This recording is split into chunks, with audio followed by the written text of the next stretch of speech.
We have some very sad news to tell you about tonight. A La Crosse woman at the center of one of our favorite In Search Of stories here at News 8 of all time passed away suddenly last week. Jean Favre wore her heart on her sleeve. She welcomed so many people into her home over the years and treated them all like family. In fact, she was known by many as Mama Favre. As a tribute to Jean and all the people that loved her, we wanted to give you another look at the story and the amazing woman who will be missed by so many. All right, give me that ball. Tree. It's a typical Sunday at the Favre house here in La Crosse. There's football on TV, Did Vic seriously get hurt? food on the grill, and a house full of Favres. My name is Leslie Favre. I'm Bill Favre. My name is Augusta Favre. I'm CJ Favre. I'm Tony. I'm Michael Favre, and I'm the youngest. Jean Favre, local realtor and mother of 6, is a huge Brett Favre fanatic and cheers for whatever team he's on. Her Packers-loving children do not. So my original plan with this story was to put together a funny sports feature on a family of Favres and the NFL quarterback that divided them. But there's really more to this story than meets the eye.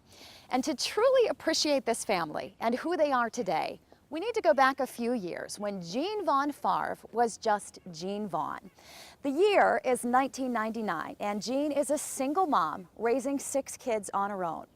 Now back then, Jean admits she knew nothing about sports, couldn't care less about the Packers, and swears even after their '96 Super Bowl win, she didn't even know who Brett Favre was. But that was all about to change when an old acquaintance named Pete Favre re-entered her life. He was my next door neighbor in my first apartment with my ex-husband. 20 years later, he called me and said, I'm looking for a house. And I saw a familiar face in the paper and wondered if you'd like to help me. It was the beginning of October. By October 21st, he asked me if I'd date him.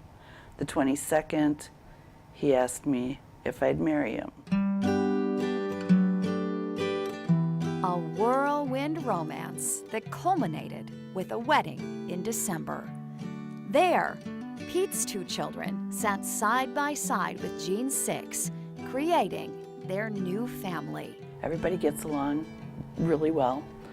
There are 6 boys and 2 girls. Pete's impact on their lives was instant and amazing.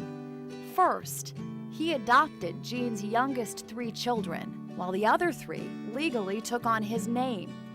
Second, Pete, a lifelong athlete himself, brought a love of all things sports to this family, leaving poor Jean outnumbered. I live in Wisconsin.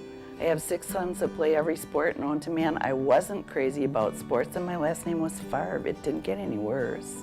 Actually, life couldn't get any better for Jean.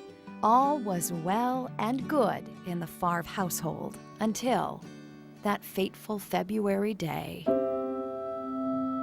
He was complaining about his ribs hurting, and I finally insisted that he go in and maybe get a rib belt or something.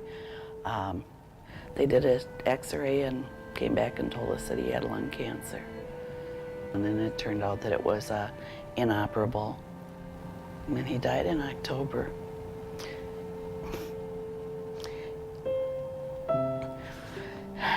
Exactly 5 years to the day that he asked me to date him.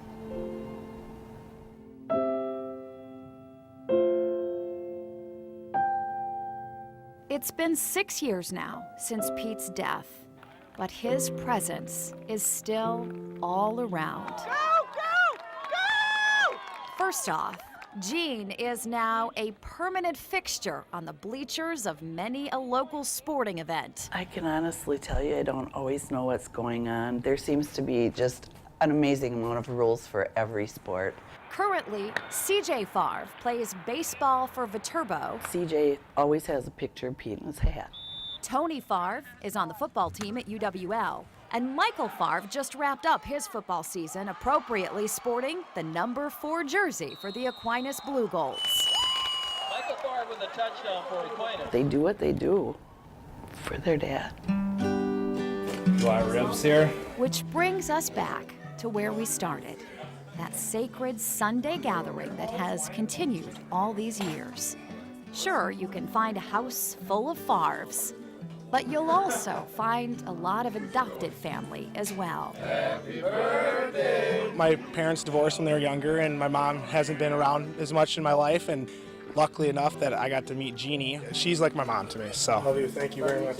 Just growing up in this family, it's, very entertaining, challenging at times. You gotta hold your own against all these personalities and opinions, but we have a blast, and getting together every Sunday just keeps us closer. So in the end, this story really isn't about a family divided at all.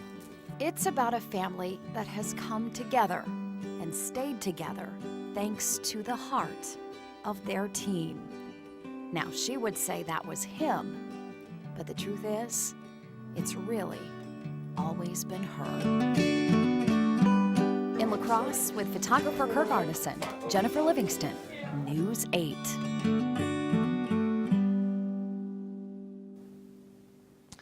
And again, that story aired back in 2010. If you would like to send your condolences to the Favre family, head to blaschkeschneider.com where you can leave an online message. A funeral will be held for her tomorrow.